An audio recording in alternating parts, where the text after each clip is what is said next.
What do Sheryl Sandberg, Serena Williams, Lady Gaga, and Tom Hanks all have in common? They all struggle with the subject of our podcast today, imposter syndrome.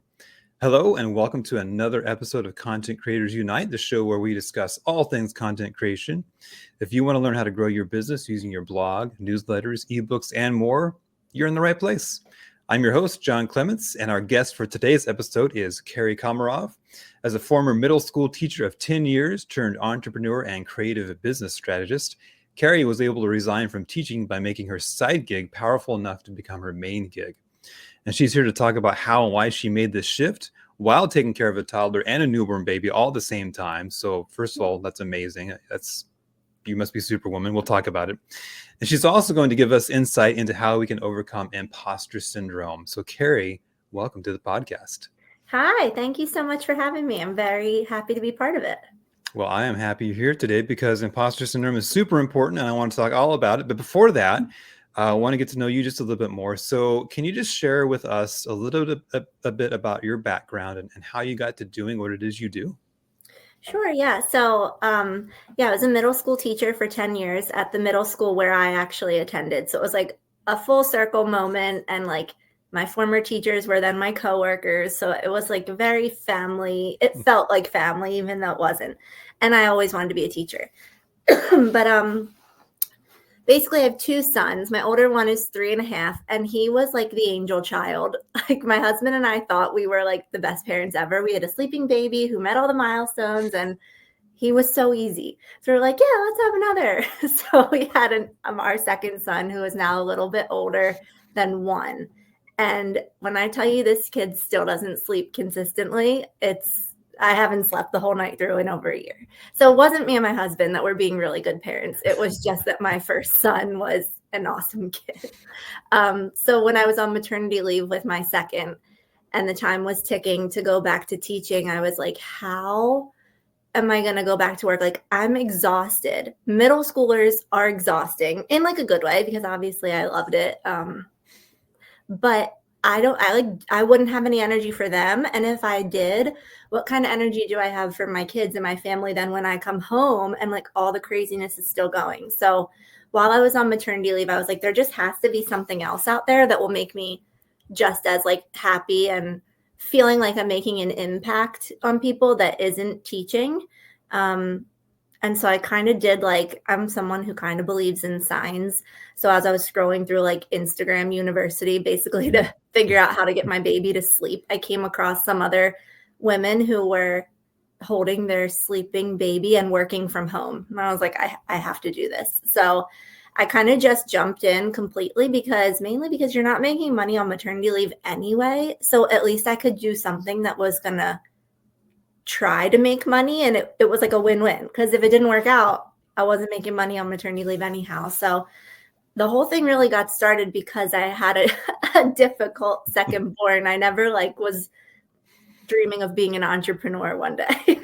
Oh, I have to laugh because my wife and I, we have two children as well. Our kids are a little bit older than yours, but boy, oh boy, sleeping through the night. Our second one also did not sleep through the night. Probably till she was 5, because I remember one night she was in kindergarten and I walked into her bedroom and she wasn't sleeping. And I finally just said, look, you're 5 years old, you're in kindergarten, you figure it out. And I walked back and went back to bed and she didn't bother me. So was that the best parenting strategy? Probably not. But, No, with you 5 years, you do what you got to do. And we're great now. She's a wonderful kid and we love her to death. So I still have 4 more years of no sleeping is what you're telling me. Well, I don't know about that. Hopefully not. Hopefully you are a better parent than I am. So you've transitioned from a job that, maybe you didn't have the energy for, it took you away from your family more than you wanted. So now you're in this role as a business strategist and kind of making your own role out of that. So what's the most exciting thing about that for you? And what do you wish everyone knew about what it is you do? Honestly, it's most exciting because it's something I have 4 clients right now, and they're retainer clients, so they're ongoing, and it's different for each one what I do. So I still get to be just as creative in terms of ideas, and then actually like creating stuff for them. So it's similar to teaching in that like I have this brainchild that I get to run with because other small business owners are like, yeah, I'm at a roadblock somewhere. If you have this idea that's going to help me, like I'm all for it. So I do get a lot of freedom in terms of like what I'm going to do that helps other people's business. And then obviously I have a lot of freedom in that I make my own schedule. If I can't work during this time because I'm taking my older one to preschool, then I don't work during that time. So I guess what I want people to know about it is that it's way more exciting than just sitting at your computer working from home all day, because you work when you want to work. And then what you do is whatever you are good at. So like I'm good at like being creative and writing and doing some digital design, not as good as like a professional digital designer, but like enough to help people who are struggling with it. So I really like the freedom, creativity, and like that I just get to run with my ideas without not too many rules. Yeah, I love. So I'm a own my own business as well, and I talk with people, and like that's a huge plus for doing your own thing and escaping the corporate grind, like I did. It's just freedom, the ability to do what you know is the right thing to do. So I love that.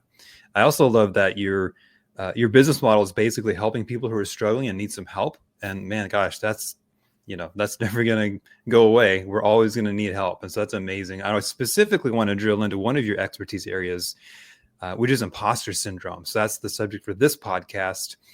And I think most of us, if not all of us, feel these feelings of like, I'm not good enough, or I can't do it, or what if everyone finds out? So can you just kind of walk us through a basic definition of what it is, and maybe some signs that that people might be able to say, okay, oh, that's what I'm experiencing?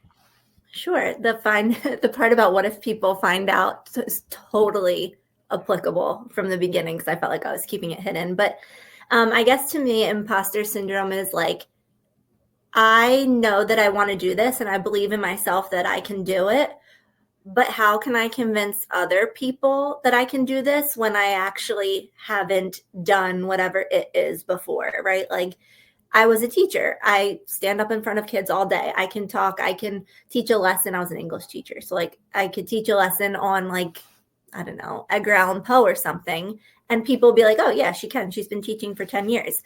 But now that I like know I can make somebody's monthly newsletter, but I haven't done it before, but I've done all the skills that a newsletter requires. How can I convince somebody that I can do it? And then like at some point you kind of like backtrack and you're like, I don't have anything that convince anybody other than like my words. And so then you start to feel like, I don't know, actually, like, was I a little too hype on myself? Like, can I actually do this? Yeah. So it's a little bit of self-doubt, but like not originally, because if you had self-doubt from the beginning, you would have never started. It's self-doubt once you realize like, where's the proof? Yeah. And so I think that probably, I mean, correct me if I'm wrong, to me, that ties into why so many successful people feel it. Because I think you're right on. If you're not starting, well, yeah, it often comes like after you get started and you go, oh crap, what did I get myself into? Right. So let's talk about that a little bit more detail. So like, what are some of the traps? And it's probably like thinking traps. So you probably think certain kinds of thoughts and then it leads to certain kinds of action or inaction, right? Like what are some traps either you've seen in your own life or you've seen in others that you've helped as a result of imposter syndrome? Yeah. So in my own life, when you're first like kind of running with this and you're brand new, so in your head you're a beginner, and then you're looking for anybody who needs this type of help, and they're like, do you know any either business coach or strategist or creative mind or whatever? But in their posts, I'm not looking for a beginner. I'm like, well, that really stinks, because I would be really good at making people's newsletters or suggesting what social media platform they can find their audience on, but I'm a beginner. So I had to like reframe my mind that like, okay, I'm a beginner in terms of the title creative business strategist. Like I've been doing it for a year, so beginner. But I'm actually not a beginner in creating, for example, like attractive and engaging Instagram posts, because every single day as a teacher, I mean, I would teach 130 kids a day because in middle school they rotate to classes. Mhm. And every single day I had to come up with a new presentation with a good looking slideshow, a good delivery, a good like verbiage or language that the kids could relate to and identify with. So I'm actually not a beginner at all. I've been doing that for 10 years. So you just have to think of the skills you have and not necessarily the new title that you're working under. And so then I just literally made a list of like all the things I'm good at that I've been doing for 10 years as a teacher and how that could translate into helping other people grow their business. Yeah, I really love that because I do the same thing. I've been a professional editor and writer for 4 years. That's been my main job for 4 years. But I've been doing it for decades. I just never, you don't really think about it until you get in this situation and go, well, wait a second. Like to your point, I'm not a beginner per se. I have the skill set. I've just never exchanged a skill set for money before. That's really the only difference. That's a really good way to put it. Yes. Are there any other traps that you kind of think about, or like that you might fall into, like when those thoughts of I'm not good enough come up? I mean, are you ever like tempted to just shut down, or like how do you respond to that? No, I'm not ever tempted to shut down because when you think about like what you're doing now versus where you were in the beginning, like, okay, so in the beginning, yeah, I was like nervous to apply to certain things because I felt like I was a beginner. And now I feel like I have some things under my belt from my teaching experience and from my like one little year in doing this, if you want to call it little.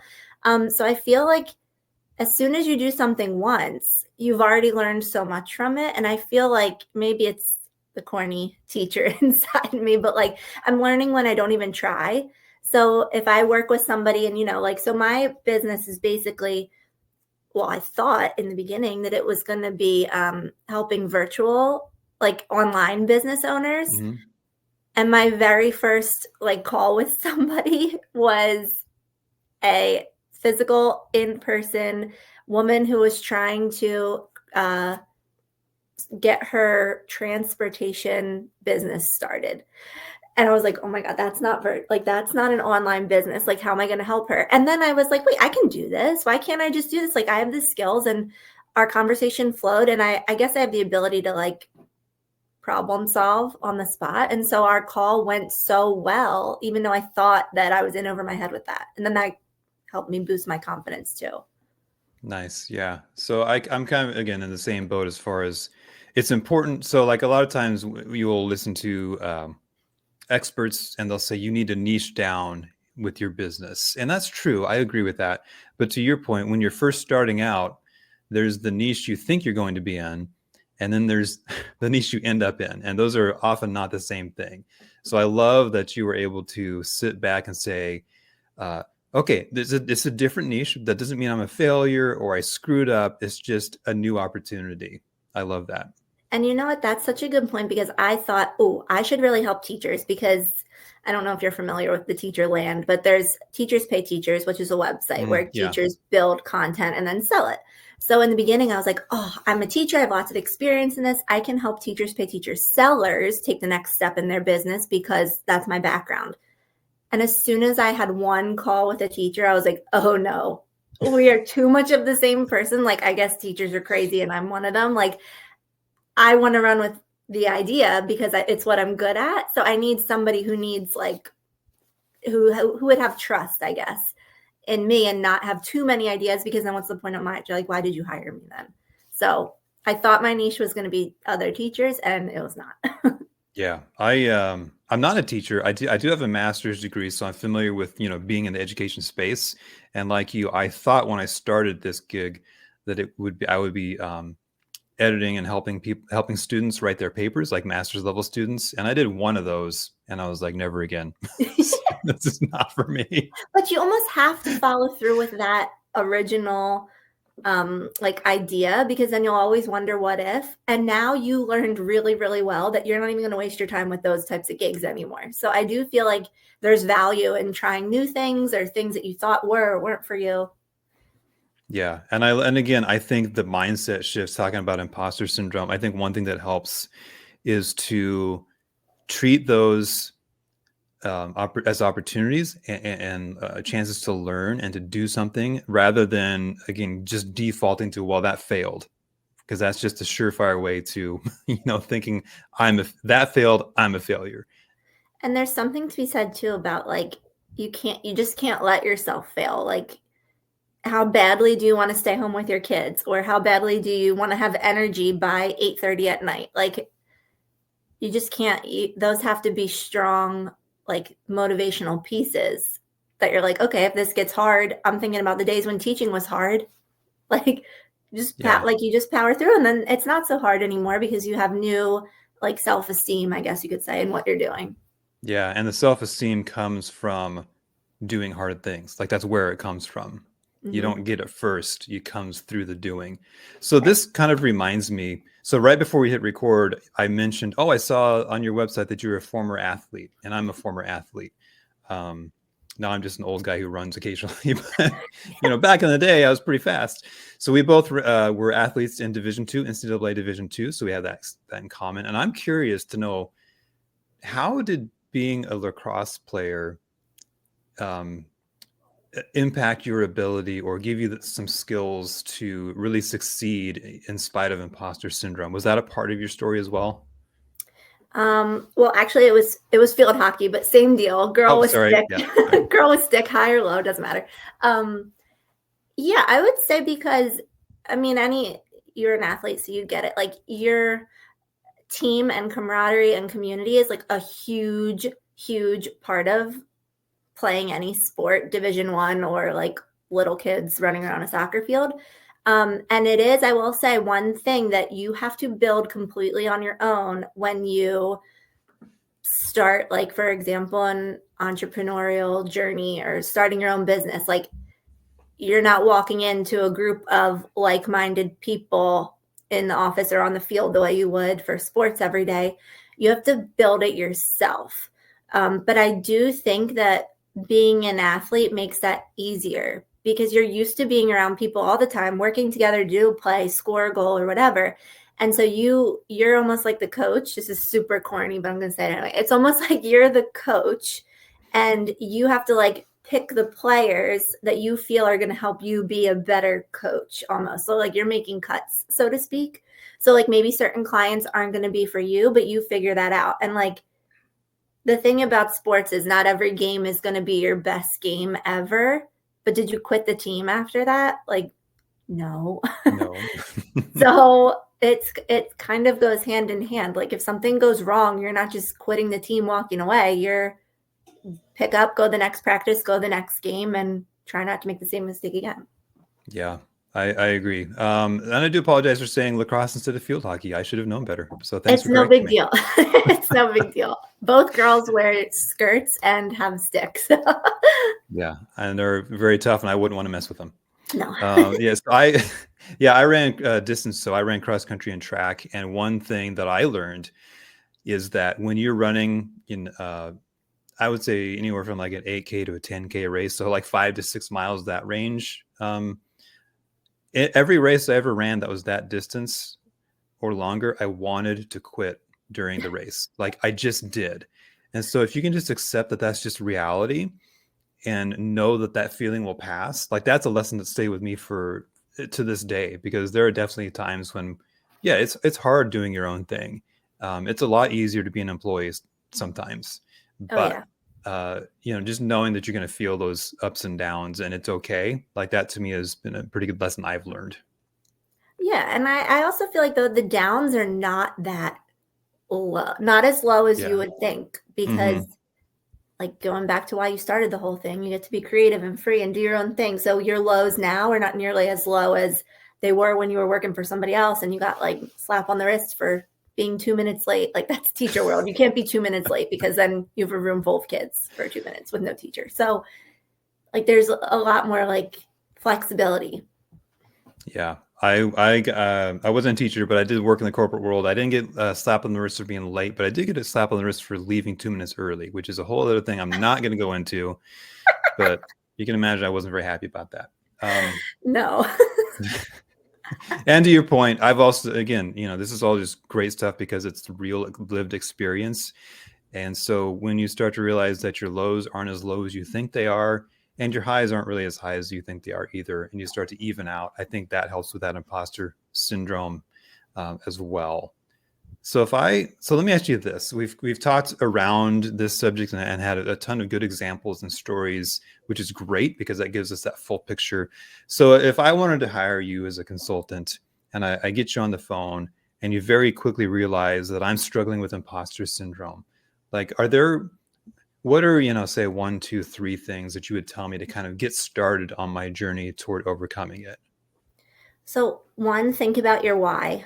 Why did you start? Because for most people, I would say that could be a motivator to not give up in the moment. Like whether it's your kids, your family, maybe the income is better, or I don't know, location, whatever it is. Think about your why you started. And it's usually a pretty good reason to not give up. Think about like a short-term goal that you can hit. Like you cannot start a business and be like, well, my old job, I was making X amount of dollars a month. So in month 1, I need to make the same X amount of dollars. Like that's not going to happen. Okay. So you need to be Yeah. realistic and set short-term goals. And yeah, maybe on year whatever or month whatever, you'll hit the dollar sign or the big goal, the Oprah-sized goal, you could say, that you wanted.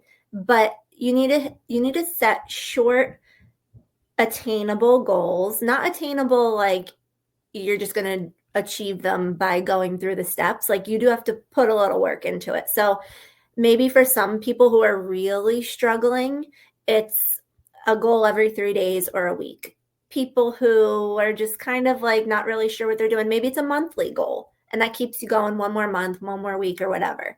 And I feel like money is a thing that motivates people. So maybe the goal could be money. And then the third thing I think is, so what do we have? Your why, your short-term and long-term goals. And then I think the last one is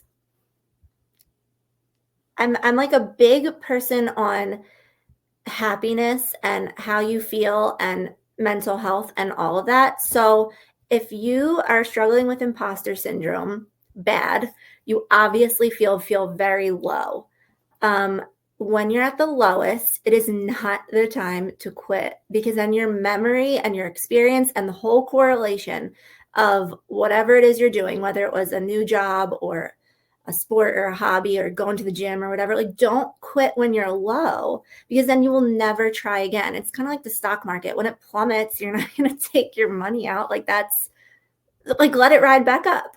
So I think that just get through the low. And when you're at a high and when you're doing really good, then you can make a more level-headed, logical, rational decision about what to do next. And if it comes to the point where you feel like it's not for you, then so be it, right? Like you can have a change of heart with things, but let's not let it be because we're at this low and we're stuck here.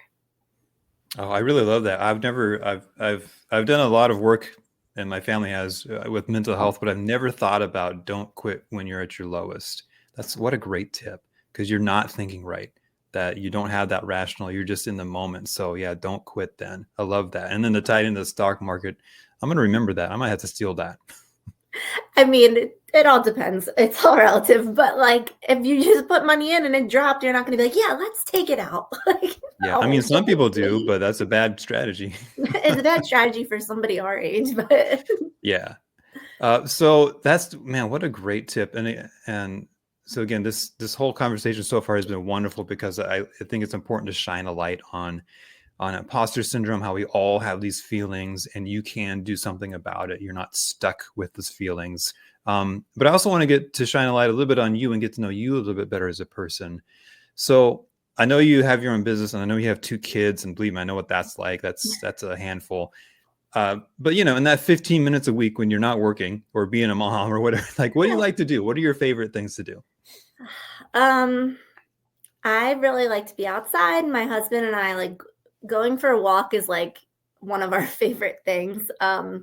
Not for like the health, just because I feel like then we get to have like an adult conversation. So I like going on walks with my husband. We have a very close-knit group of friends. So, and most of them are coming around to start having babies. So we hang out with them a lot. People mainly come to us, but now that everyone else is starting to have babies, we got to go to them. So I'm honestly just your very average person, just trying to like do good things for others. And I'm also just your very typical mom. So like I go to the park, I go to story time, I go to the Halloween parade.